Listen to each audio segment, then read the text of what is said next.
Nous sommes au 5e siècle, dans le monde grec. Ce monde est divisé en des dizaines de cités-États qui sont toutes indépendantes les unes des autres. La plupart de ces cités-États sont des autocraties, c'est-à-dire qu'elles sont dirigées par un seul homme ou un tout petit groupe d'hommes, essentiellement des rois ou des nobles. Une cité se différencie des autres, c'est Athènes, qui est une démocratie. Elle est dirigée par ses citoyens qui appartiennent à une république.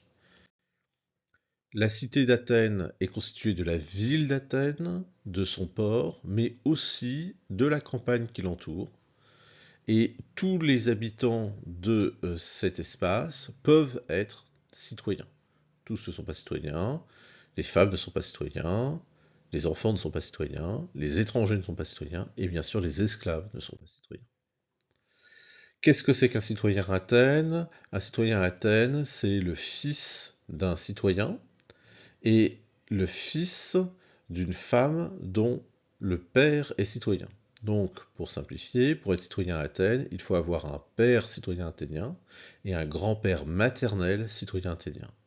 On ne devient citoyen athénien que après avoir passé son service militaire. Ce service militaire commence à 18 ans, il dure 2 ans, et à 20 ans, il faut montrer ses capacités militaires, individuelles et collectives, et à ce moment-là, on appartient au, au groupe des citoyens. Comment fonctionne la République athénienne? La République athénienne fonctionne grâce à des institutions. D'une part, l'institution principale est l'Ecclésia. L'Ecclésia est une assemblée de 6000 citoyens au minimum. Ils se rassemblent environ 40 fois par an sur la colline de l'Apstyx. L'Ecclésia vote la guerre, vote la paix, vote le budget, vote les lois. Elle vote l'ostracisme, c'est-à-dire le bannissement de certains citoyens qui se comportent mal. C'est une institution qui concentre l'ensemble des pouvoirs politiques, l'exécutif, le législatif et le judiciaire. L'Ecclésia est une institution temporaire, elle se réunit effectivement que 40 jours par an, elle ne peut pas gérer toutes les questions de la cité. Il va y avoir donc d'autres institutions qui vont prendre le relais de l'Ecclésia. Alors vous avez par exemple la Boulée, le conseil. Ce conseil, ce sont 500 personnes qui sont tirées au sort. Leur travail, c'est de rédiger les lois. On peut difficilement rédiger des lois quand on est 6000 à discuter, et si on le fait sur une seule journée, c'est pas très pratique. Ils vont donc rédiger les lois. Donc on peut dire qu'ils détiennent une partie du pouvoir législatif, le pouvoir de rédiger les lois. La Boulée fait aussi beaucoup d'autres activités, mais je n'en parle pas aujourd'hui. Autre institution, l'ailier. L'ailier, c'est un tribunal. Le tribunal qui va juger l'essentiel des délits et infractions qui ont lieu à Athènes. 6000 jurés sont tirés au sort à l'intérieur de l'Ecclésia pour un an. Et eux, ils détiennent une partie du pouvoir judiciaire. Il y a une autre institution qui existe, qui est la stratégie. La stratégie, c'est un groupe de 10 généraux, ce sont les 10 chefs militaires. Ils sont élus par l'Ecclésia pour un an, et ils dirigent l'armée, et ils forment en quelque sorte le gouvernement. Ils exercent, eux, une partie du pouvoir exécutif. Dans cette démocratie athénienne, il existe un personnage important qui est Périclès. Il naît vers 495 avant Jésus-Christ et meurt en 429 avant Jésus-Christ. Il est un personnage important parce qu'il défend la démocratie à Athènes. Ses deux grands achèvements politiques, c'est la création du mistos. Le mistos est un dédommagement financier qui est donné à chaque citoyen lorsqu'il consacre une journée à la vie politique. Par exemple, si un citoyen passe une journée à l'Ecclésia, il reçoit un dédommagement financier. C'est évidemment très important pour Périclès puisqu'il défend le système démocratique contre les Athéniens qui défendent le système aristocratique.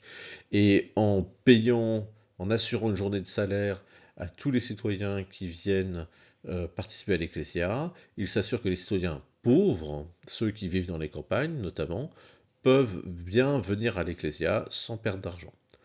Autre construction, résultat politique de Périclès, la construction du Parthénon. Le Parthénon est le temple principal d'Athènes. Il avait été détruit lors d'une guerre contre les Perses. Il était en bois à ce moment-là. Périclès s'organise pour faire du Parthénon un temple en marbre, un temple avec des sculptures, et il mobilise des architectes, des sculpteurs et évidemment des centaines d'ouvriers. Ça va permettre bien sûr le prestige d'Athènes, qui va avoir un des temples les plus beaux de Grèce, et ça va aussi permettre de donner du travail à énormément d'habitants et de citoyens athéniens. Donc c'est aussi une politique économique.